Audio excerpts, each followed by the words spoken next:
there's new stuff that just can't wait. About a month ago, patch 1.4 for Kingdom Come. Deliverance 2 dropped with hundreds of fixes and tweaks. But one change in particular jumps off the page and could completely shift how we think about KCD3. Before we dive into the speculations and lore, I'd really appreciate it if you could hit the like button and subscribe for more Kingdom Come breakdowns, lore dives, and theory videos. With that being said, let's get right into it. Okay, now let's talk about what this secret update actually means, what it reveals about Henry's fate, and how it might shut down a few popular theories.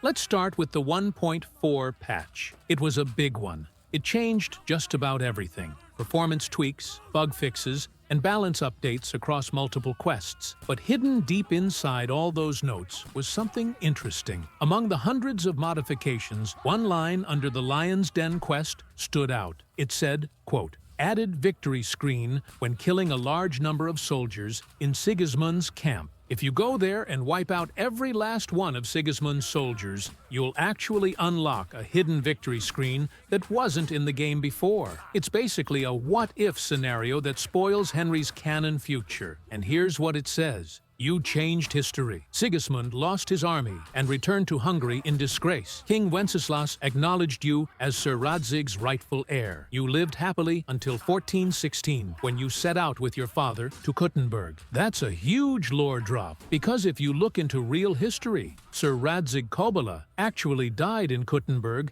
in 1416, and the way it happened was absolutely brutal. According to historical accounts, Racek Kobyla, who Sir Radzig is based on, was a supporter of Jan Hus. In 1416, he was sent to Kuttenberg, which is also called Kutna Hora, to collect taxes for the king, but the local preachers were spreading anti-Hussite rhetoric and stirring hatred among the miners. On February 2nd, a mob of miners, fueled by that anger, stormed the inn where Radzig and his men were staying. They murdered him and 12 of his associates, mutilated their bodies, and threw them into the streets, even celebrating the act afterward. It's a horrifying scene, the kind of chaos and betrayal that Kingdom Come could easily turn into a cinematic finale. Now, some people think there's no need for a full sequel, that a single DLC could just wrap everything up. And yeah, the whole Hans Kapon wedding with Jitka storyline does sound like DLC material, but here's the thing. There's no solid evidence to back that up. If you check the official Warhorse timeline trailer, it only shows 3 DLCs planned, and none of them match the wedding storyline. So while it's not impossible, it's far more likely that the next major chapter is being saved for a full continuation of Henry's story, or maybe even a new spin-off in the same universe. And even if it feels like most of the story threads are tied up, remember, Scott Cawthon once said 5 Nights at Freddy's would just be a trilogy, and look how that turned out.